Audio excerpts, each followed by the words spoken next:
โดยปฏิบัติตามข้อตกลงของกระทรวงป้องกันความสงบว่าโดยการแต่งตั้งนายตำรวจที่ขึ้นกับกองบัญชาการปกส.แขวงหัวพันดังนั้นมาในวันที่19 พฤศจิกายน 2025 ผ่านมากองบัญชาการปกส.เมืองกวันจึงได้จัดพิธีดังกล่าวขึ้นอยู่ที่สโมสรของตนโดยเป็นเกียรติเข้าร่วมของฐานพันเอกอัมพรพันธ์มจันทร์รองหัวหน้ากองบัญชาการปกส.แขวงหัวพันฐานภาลักษ์จันทวีไสหัวหน้าคณะจัดตั้งเมืองกวันมีคณะพักคณะบรรษาหัวหน้าห้องแผนกห้องการออมข้างเมืองตลอดหอดนายและพลตำรวจภายในเมืองเข้าร่วมเนื้อพิธีทานพันโทสายพรยศทวีไส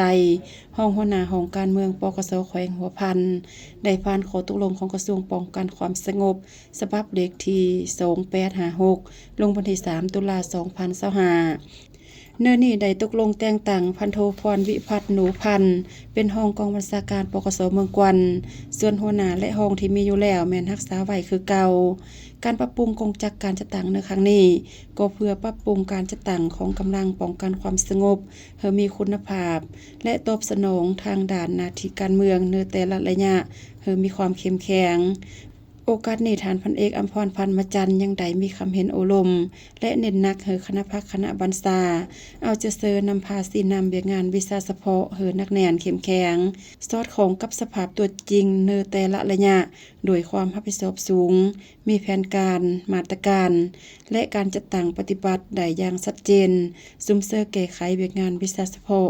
ตรงกำไดแนวทางนโยบายของพรรคระเบียบกฎหมายของรัฐเอาใจเสเฮ็ดเวียกงาน